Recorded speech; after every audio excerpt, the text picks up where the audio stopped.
From chemicals to bacteria like E. coli and Salmonella to GMOs, food safety is a major global concern that, of course, affects us all. And for more analysis, we're now joined by Scott Marlow, Executive Director of the Rural Advancement Foundation International. Scott, thanks so much for joining us tonight.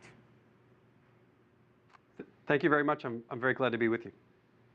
So, Scott, we saw that there's currently a conference happening in Beijing trying to improve food standards in China. Which countries would you say are on the cutting edge of food safety prevention? We have a range of different national programs around the world, and certainly, as was talked about in the earlier piece, in the United States right now, we're looking at some major changes to our food safety system and major reforms to our regulatory programs. But do you think that those reforms are going to be sufficient? Ultimately, whose responsibility is it to ensure food safety? Does it fall under the federal umbrella, or is it more the responsibility of food companies and the farmers and the producers? Well, there's certainly enough responsibility to go around. We all share some part, everything from how food is stored and prepared in the home, how we shop, and how we then prepare that food for our families. But how it gets, all of the parts of how food gets from the farm to the plate are very important in ensuring the safety of the food that we eat. Now, are countries spending enough money, though, on research and on prevention of food illnesses if there's still a relatively high degree of them in the U.S. and globally? Well, I think that depends. We have a wide range around the world. We have a wide range of programs. I think that if you're a person who has dealt with food safety and has been a person who has received or eaten contaminated food, certainly you would say that there's not enough being spent. The question also, though, is how that money is being spent and making sure that it is going to the places that are most effective in preventing further illness, and also making sure that that money is spent in ways that don't exacerbate our problems down the road. For instance, the preventative use of antibiotics in large-scale confinement meat has been shown to help increase the rate of antibiotic-resistant bacteria, which then can transmit over to humans. And so it's important, as we look at it, that we look at the big picture. We look at the full industry of how the food is both produced, then how it's processed and disseminated, and then also into the home.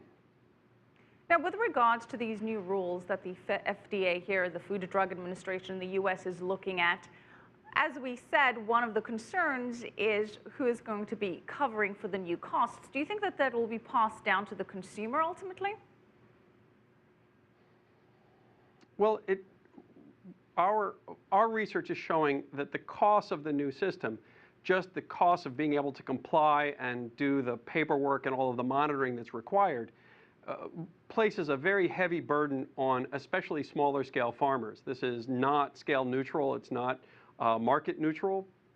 Folks who are selling the smaller scale and mid-scale farmers will carry a much heavier part of this burden because of the percentage of their income that will have to go into all of the monitoring and all of the compliance issues and record keeping issues that take under the new rules.